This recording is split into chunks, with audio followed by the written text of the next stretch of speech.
성경 말씀 창세기 11장 1절 말씀부터 5절 말씀까지 같이 봉독하도록 하십시다. 온 땅에 구음이 하나이요 언어가 하나이었더라. 이에 그들이 동방으로 옮기다가 시날 평지를 만나 거기 거하고 서로 말하되 자 벽돌을 만들어 견고히 굽자 하고 이에 벽돌로 돌을 대신하며 역청으로 진흙을 대신하고 또 말하되 자 성과 대를 쌓아 대 꼭대기를 하늘에 닿게 하여 우리 이름을 내고 온 지면에 흩어짐을 면하자 하였더니 여호와께서 인생들에 쌓는 성과 대를 보시려고 강림하셨더라. 아멘. 우리 창세기 11장에 있는 이 말씀은 잘 아시는 내용들이라고 생각을 합니다. 사람들이 노아의 후손들이 이제 각각 지역으로 흩어져 살게 되는 동안에 함의 후손입니다. 함의 후손들이 시날 지역에 와서 바벨탑을 쌓는 내용입니다. 바벨탑을 쌓았는데 하나님께서 어떻게 하셨습니까? 흩었죠. 못 쌓게 하셨습니다. 우리 요새 외국에 살면서 제일 어려움이 뭡니까? 이중 언어 하는 게 좀 어렵죠. 왜 이중 언어가 필요하게 되었습니까? 오늘 이 사건 때문에 하나님께서 언어를 혼잡게 하셔서 이렇게 가까이 소통을 못하도록 만드신 이유가 여기에 있습니다. 시날 지역에 와서 그들이 탑을 쌓자. 여기 4절에 보면 또 말하되 자성과 대를 쌓아 대 꼭대기를 하늘에 닿게 하여 우리 이름을 내고 온 지면에 흩어짐을 면하자. 바벨탑을 쌓게 된 이유를 지금 기록을 하고 있죠. 목적이 뭡니까? 성과 대를 쌓는 목적이 뭡니까? 첫째는 성과 대를 쌓아서 대 꼭대기를 하늘에 닿게 하여 우리 이름을 내자. 우리 이름을 내자는 겁니다. 두 번째는 뭡니까?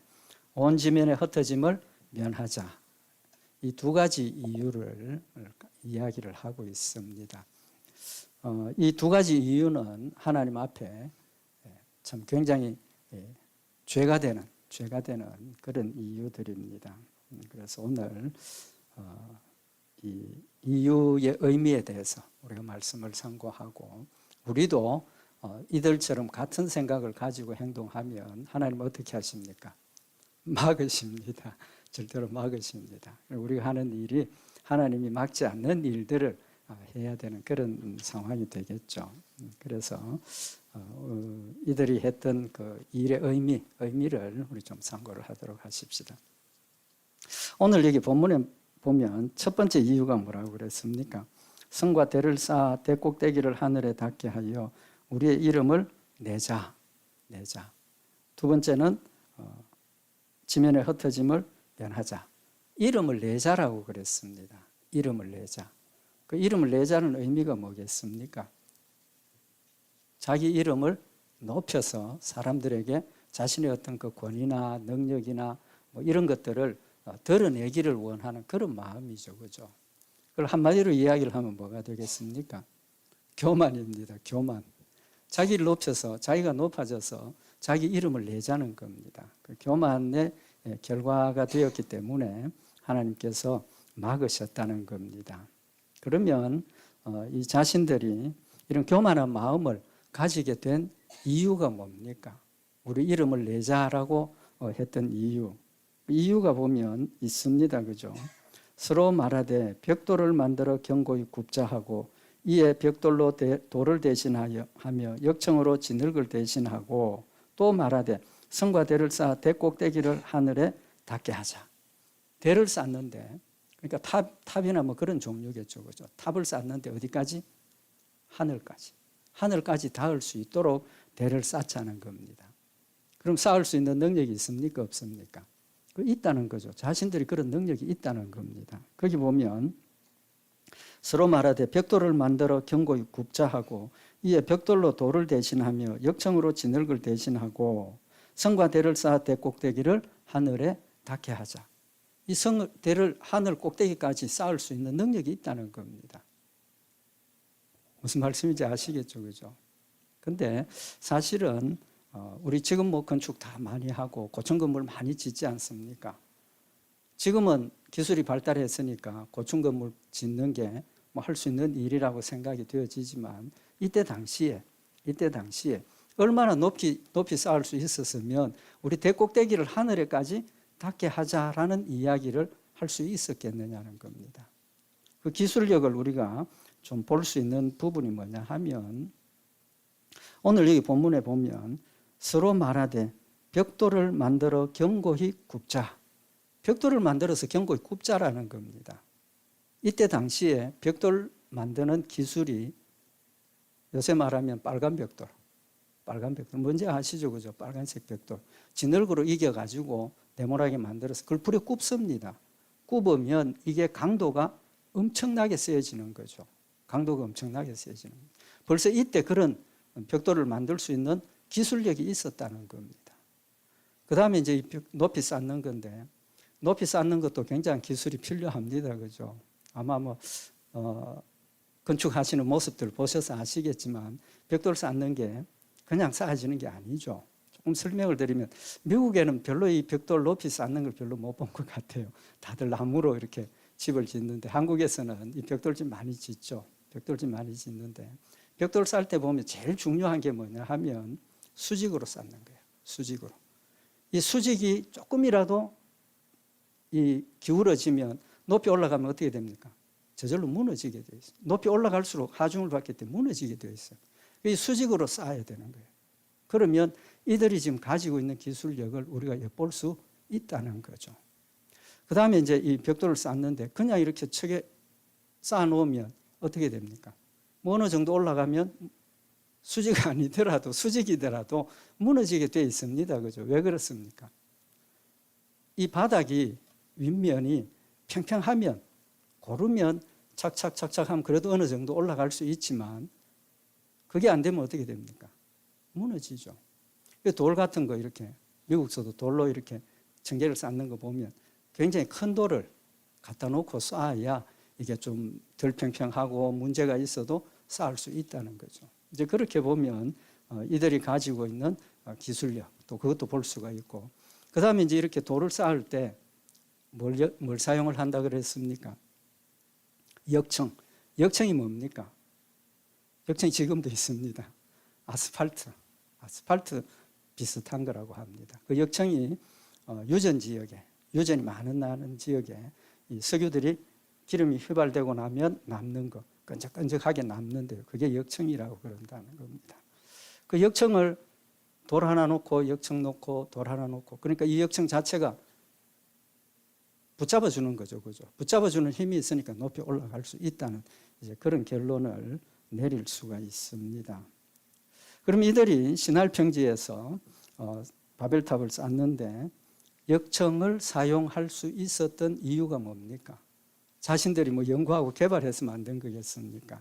아니죠. 그건 아니고 이들이 지금 역청을 가지게 된 것은 시날 지역에 역청이 많았다 하는 것을 성경에 기록을 하고 있습니다.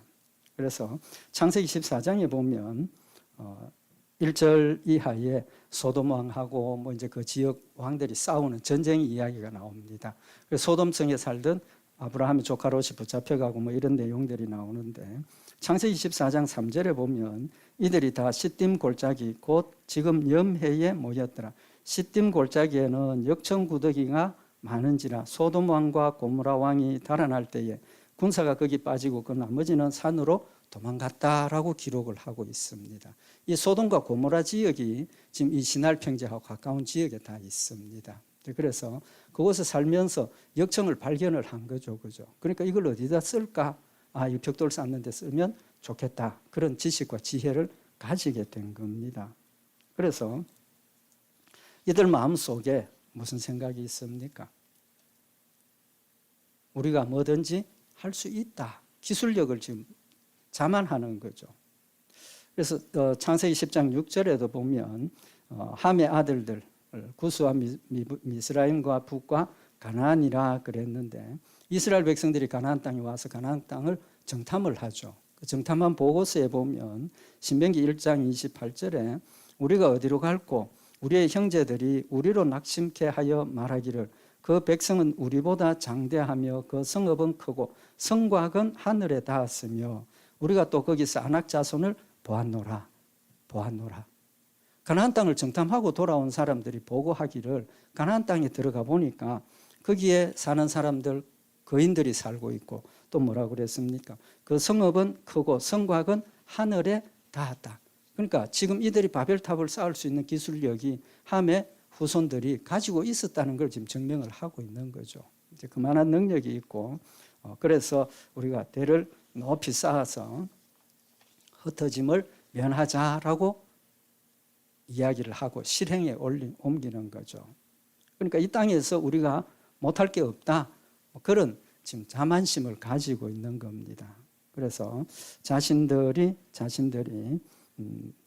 벽돌을 만들고 그것도 그냥 만드는 게 아니라 불에 구워서 단단한 벽돌을 만들고 역청을 사용을 해서 이걸 높이 쌓고 또 수직으로 쌓을 수 있는 기술 그런 것도 있으니까 자만을 하고 이제 하나님을 거역하는 그런 일들을 하게 되는 겁니다. 여기 오늘 3절에도 보면 서로 말하되 그 말이 뭡니까? 서로 의논한다는 거죠. 의논한다는 겁니다. 의논하면 자신들이 가지고 있는 그런 기술력, 지식, 경험 이런 것들을 가지고 뭐든지 할 수 있다가 혼자가 아니고 그런 지금 마음의 자세를 보여주고 있는 겁니다. 이런 교만한 마음을 가지면 결과가 어떻게 됩니까? 교만한 마음을 가지면 결과가 어떻게 됩니까? 하나님을 부정하게 되어 있습니다. 교만하면 하나님 부정하게 되어 있어요. 왜? 내가 혼자 힘으로 다 할 수 있으니까. 내 혼자 힘으로 다 할 수 있으니까. 지금 우리가 사는 이 시대를 보면 과학의 발달과 발전이 진보가 지금 엄청난 정도가 아닙니까? 요새 뭐 챗GPT라 그럽니까? 그 인공지능. 뭐 우리 인간의 어떤 지식이나 지혜를 능가할 수 있다. 또 이것이 우리를 해칠 수도 있다. 뭐 이런 걱정까지 하게 되는 상황에 지금 오고 있고 또 의료 분야나 뭐 각각의 분야에서 보면 정말 하나님보다 사람들이 더 능력이 있다라고 생각할 만큼 지금 진보를 이루고 있다는 겁니다. 그런 상황이 되면 자연스럽게 어떻게 됩니까? 하나님이 없어도 우리끼리 문제 해결할 수 있다. 우리가 모든 걸 다 할 수 있다. 하나님 찾을 필요가 없는 겁니다. 꼭 하나님뿐만이 아니라 사람들의 어떤 그런 능력이나 이런 생각들이 높아지면 우상숭배도 어떻게 되겠습니까? 점점 멀어질 수 있겠죠. 자신이 생각하고 있는 과학이 신이 되는 것이고 자신이 믿고 의지하는 의료 기술이 신이 되는 것이고 거기에는 신의 자리가 없다는 겁니다. 그래서 시편 4절에 보면 악인은 그 교만한 얼굴로 말하기를 여호와께서 이를 감찰치 아니하신다 하며 그 사상에 하나님이 없다 하나이다. 결론은 우리가 교만해지면 우리 마음속에 하나님 없다. 그런 결론을 내리게 되니까 어떤 의미에서 보면 우리가 범하는 죄 중에 제일 무서운 죄 중에 하나라고 우리가 생각을 해야 된다는 거죠. 우리가 살고 있는 기술 문명뿐만 아니라 지금 우리가 살고 있는 이 시대의 정신 문명은 어떻습니까? 스스로 신이라고 일반 사람들까지 자신이 신이 될 수 있다라고 하고 자기가 신이 된다라고 수련하고 연습하고 훈련하는 그런 모습들을 너무나 흔하게 볼 수 있지 않습니까? 뭐 불교나 뭐 이런 다른 그 종교를 찾는 게 아니라 자기 스스로가 신이 될 수 있다라고 생각을 하고 수련을 하고 훈련하는 이런 시대를 지금 우리가 살아가고 있는 겁니다. 교만의 결과는 하나님을 부정하게 되고 신을 부정하게 되는 것이라는 것 우리에게 여실하게 보여주고 있는 말씀인 겁니다. 그래서 잠언이 21장 4절에 보면 눈이 높은 것과 마음이 교만한 것과 악인의 형통한 것은 다 죄니라. 교만은 죄라고 분명히 말씀을 하시고 악인의 형통한 것은 다 죄다. 우리가 살면서 그런 생각 가끔 할 때 있죠. 참 인간적인 생각으로 하나님과는 전혀 다르게 뭐 이렇게 사기도 치고 뭐 하는데도 어떻습니까? 형통한 사람들 많이 보지 않습니까? 오히려 그런 사람들이 더 형통한 걸 우리가 봅니다. 근데 그것을 뭐라고 이야기를 합니까? 악인의 형통한 것은 죄라고 분명히 말씀을 하고 있습니다. 그 부러워하지 말라는 겁니다. 그것 때문에 미혹되지 말라는 겁니다. 이 땅에서 우리의 현실들이 잘되고 형통함이 꼭 그것이 하나님의 은혜고 축복만은 아니라는 걸 우리가 알아야 되는 겁니다. 살아가면서 우리가 고난을 당하고 살아가면서 우리가 어려운 일을 당하고 믿지 않는 사람들보다 우리가 더 힘든 삶을 사는 그것이 오히려 그것이 더 성경적이라고 우리는 봐야 되지 않겠습니까? 왜? 우리는 하나님의 백성이고 이 세상에는 공중의 권세 잡은 자들이 하나님의 일을 어떻게든지 방해하고 막고 반대하려고 하고 하나님의 백성들을 미워하고 공격하는 이런 환경에서 우리가 살고 있기 때문에 우리는 믿지 않는 자들처럼 그렇게 형통할 걸 바라면 안 됩니다. 바라면 안 돼요. 오히려 환난을 당하고 어려움을 당하는 것이 나는 하나님의 자녀가 확실히 맞구나. 세상에서 미워함을 받는다 그랬으니까. 그런 의미를 지금 우리에게 보여주시는 겁니다. 우리가 교만하게 되는 이유들 성경에서 기록을 하고 있는데 신명기 8장에 보면 하나님께서 이스라엘 백성들이 가나안 땅에 들어갈 때 미리 주의를 주신 말씀이 있습니다. 무슨 말씀을 하셨느냐 하면 신명기 8장 12절에 보면 네가 먹어서 배불리고 아름다운 집을 짓고 거하게 되며 또 내 우양이 번성하며 내 은금이 정식되며 내 소유가 다 풍부하게 될 때에 하나님께서 이스라엘 백성들이 가나안 땅에 들어가면 하나님의 축복으로 그들이 풍성하고 하나님 은혜 가운데 삶을 살 수 있도록 축복하시고 약속을 하셨습니다. 그죠? 근데 들어가서 하나님이 약속하신 대로 아름다운 집에 거하고 넉넉하고 풍성하고 즐겁고 기쁘게 살아가면 뭐 하게 되는 겁니까? 두렵건대 내 마음이 교만하여 내 하나님 여호와를 잊어버릴까 하노라. 넉넉하고 풍성할 때 처음에는 우리 어떻습니까? 아유, 하나님 감사합니다. 나 같은 사람 하나님 사랑하셔서 이렇게 물질의 축복도 주시고 건강의 축복도 주시고 기뻐하고 감사하다가 그 생활이 자꾸 길어지면 어떻게 됩니까? 하나님보다는 물질에 빠지게 되고 세상 연락에 빠지게 되고 세상 평안에 빠지게 되고 기도보다는 세상을 즐기게 되고 이게 우리의 모습입니다. 안 그런 사람은 없습니다. 그렇기 때문에 하나님께서 예수님 뭐라고 말씀하셨습니까? 우리가 하나님 말씀대로 순종하면 이 땅에서 100배, 1000배의 축복을 주시지만 무엇과 함께 주신다 그랬습니까?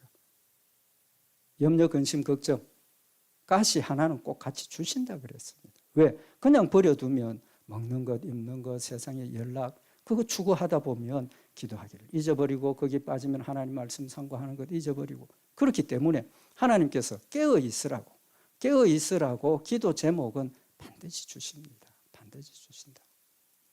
그래서 우리가 넉넉해지면 그것 때문에 하나님 주신 축복을 받아 누려서 더 기뻐하고 감사하고 하나님 영광 돌려야 하는데 거기에 빠질 수밖에 없다는 겁니다.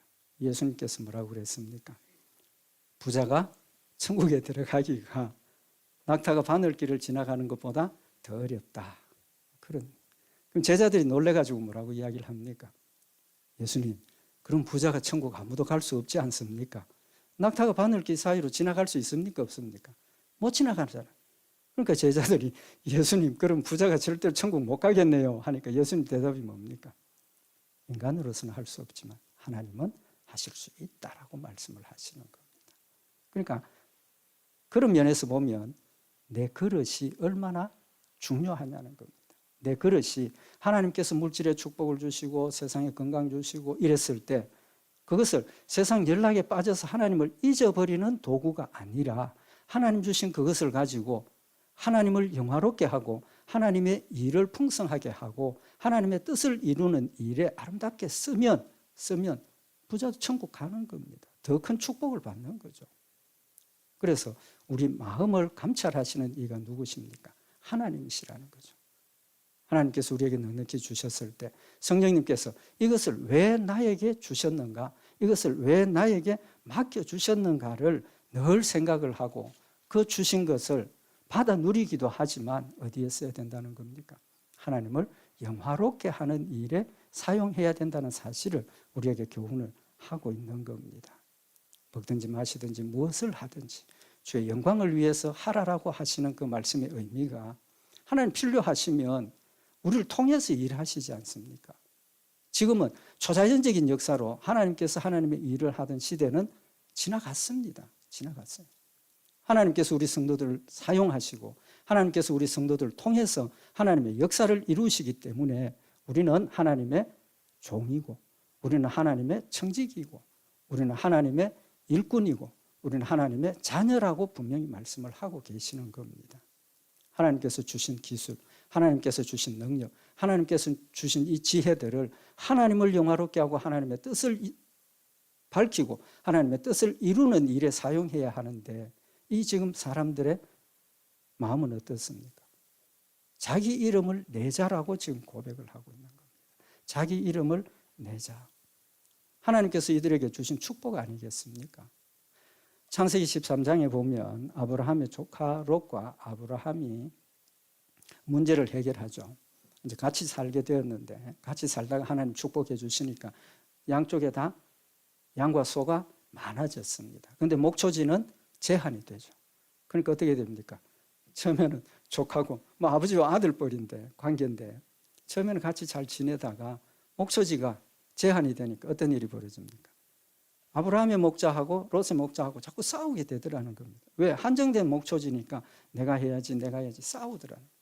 그래서 아브라함이 야 우리 이러지 말자. 조카 롯을 불러서 야 이러지 말자. 이러면 안 된다. 그러면서 조카 롯에게 이 앞에 있는 지경을 보라. 보고 네가 먼저 선택해라. 네가 먼저 선택해라. 아브라함이 아버지니까 자기가 먼저 선택할 수 있는 권한도 있고 그때는 충분히 그럴 수 있는 거죠. 그럼에도 불구하고 롯에게 네가 먼저 선택해라. 롯이 선택한 곳이 어디입니까? 지금 소돔과 고모라가 있는 이 지역, 지금 바벨탑을 쌓으려고 하는 이들의 후손이 살고 있는 이 지역. 그러니까 창세기 13장 10절에 보면 이에 롯이 눈을 들어 요단들을 바라본 적 소알까지 온 땅에 물이 넉넉하니 여호와께서 소돔과 고모라를 멸하시기 전이었는고로 여호와의 동상 같고 애굽 땅과 같았더라. 롯이 인간적인 눈으로 보니까 여기가 더 평안하고 여기가 더 부하고 여기가 더 강건하고 여기가 더 안전하더라. 내가 이곳을 가겠다 선택을 한 거예요. 그러므로 롯이 요단 온도를 택하고 동으로 옮기니 그들이 서로 떠난지라. 그리고 하나님께서 아브라함에게 찾아오셔서 내가 너에게 약속한 대로 축복해 주시겠다고. 어디서 사느냐가 문제가 아니라 하나님이 도와주시느냐 하나님이 하시느냐 아니냐가 문제라는 사실을 우리에게 여실히 보여주고 있는 겁니다. 결론이 뭡니까? 교만하면 안 된다는 거죠. 내가 하는 게 아니라는 겁니다. 아무리 물질이 많아도 아무리 건강해도 아무리 지혜와 지식이 많아도 그건 내가 하는 게 아니라는 거예요. 아무리 지식 많아도 실수하지 않습니까? 아무리 지식이 많아도 모르는 거 있습니다. 지금 의료가 그만큼 발전했지만 고치는 병보다 못 고치는 병이 더 많은지는 모르겠지만 못 고치는 병도 많지 않습니까? 물론 앞으로 점진적으로 그것도 정복해 갈 겁니다. 왜? 하나님께서 우리에게 지식과 지혜를 주셨기 때문입니다. 지식과 지혜를 주신 거예요. 과학의 발전이라든지 의료의 발전이라든지 이런 지식조차도 누가 주시는 겁니까? 하나님이 주시는 겁니다. 그건 다음에 또 더 말씀을 참고를 하도록 하고 하나님께서 주신 지식을 우리 인간들이 우리를 유익하게 하고 우리로 도움이 되도록 써야 하는데 그것 때문에 교만해지고 하나님을 부정하게 되고 하나님을 떠나게 되는 결과를 가져온다는 사실을 지금 우리에게 밝히고 있는 겁니다.